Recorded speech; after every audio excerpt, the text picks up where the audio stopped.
Hi guys, today we're going to be doing a little planting. I've got 2 evergreens and 1 shrub that I'd like to get in the ground. One of the evergreens is going in the new bed in the front yard. The other, along with the shrub, is going in our new mixed border hedge that we're starting all over again. Both of these are extremely winter hardy and they are perfect for narrow spaces. So here's what we're planting today. We've got our 1 shrub and our 2 evergreens, and you guys have got to take a look at this. Isn't it just gorgeous? I have been looking for this for so long and I can't believe I got my hands on 3 of them. So this is a green arrow Alaskan cedar, and you guys, it is just a striking evergreen. This grows upwards of 40 feet tall, but only gets 3 to 4 feet wide. It's hardy down to zone 4, and it can take pretty much any kind of soil as long as it's well draining. And what I love about this is just its narrow weeping habit. I mean, look at these branches. I want to call them arms because they grow out from the main leader and then they just start to weep, but they're pretty sporadic and a little wild in their growth habit. They kind of remind me of like Dr. Seuss trees. I think they're just so unique and amazing. Oh, I can't wait to get these in the ground. And then we have this shrub. This is a fine line buckthorn, and it's pretty much finishing its flush of fall color. What I love about these is their leaf structure. Look how delicate and wispy their leaves are. So in the spring, it will flush out its leaves from top to bottom. It's got a very columnar growth habit, so it looks like this airy, feathery column that gets 5 to 7 feet tall, but only 2 to 3 feet wide. It's hardy in zones 2 through 7, so if you're in a colder climate, this is a great option for you. It can handle pretty much any type of soil as long as it's well draining, and it can handle a little bit more moisture than your average shrub.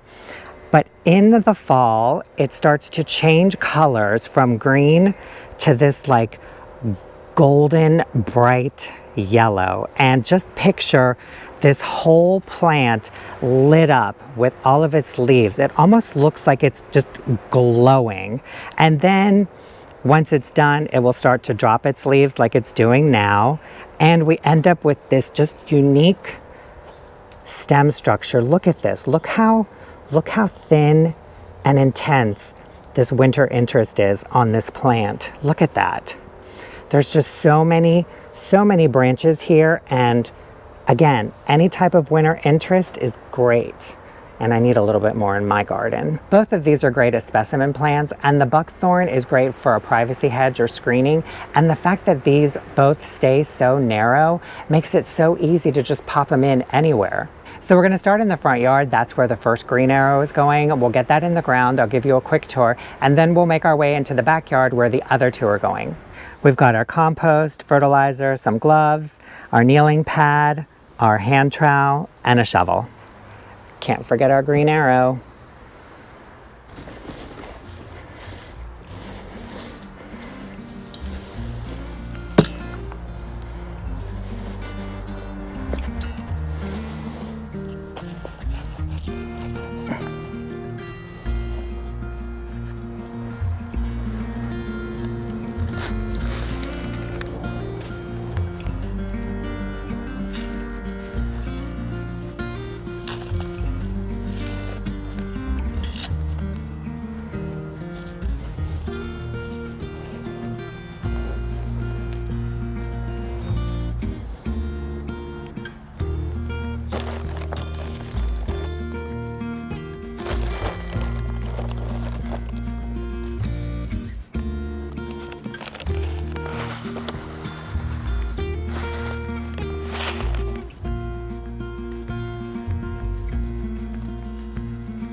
All right guys, here it is in the ground. Finally, I'm so excited.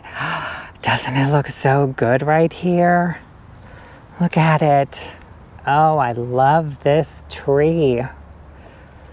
So I purposely positioned it right here. So if you look, it's kind of dead center with where the gate is, but the walkway is gonna come out there and then it's gonna take a bend down to here. So we'll have all this area to plant up, but from a distance, eventually we're gonna have this gorgeous pencil evergreen that just shoots right up to the sky.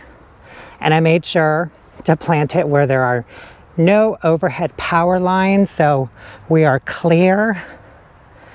And I'm just so loving this. And I did plant it an inch higher than the soil line, like I do with everything. And there's one thing I forgot to mention. This is staked. Once these get a little bit more mature, we can remove the stake because these naturally grow in a more upright fashion. So unlike traditional like weeping blue spruces, they don't need to be staked. They will continue to grow up, as opposed to like the spruces where if you remove the stake, then the leader will just start to kind of curve and bend. But oh, I am loving it so much. And these are pretty moderate to fast growing trees. They can grow anywhere from 12 to 24 inches per year. And I just love the fact that they only get 3 to 4 feet wide. So you can see I planted it 2 feet from the retaining wall. So it will just, as it gets more and more mature, these lower branches will just start to cascade down. They may brush up against the wall, kind of just cascade down the slope right here. Maybe we'll put a rock in or something. I mean, wouldn't that just be beautiful? But there's definitely room for this whole area. And let's just say it gets a little bit wider and it starts to infringe on the sky pencil. Well, we can just pop that out because this will be more than enough of a focal point. Okay, let's go get the other two planted.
All right, you guys, here is our second green arrow weeping Alaskan cedar, and I just love it back here.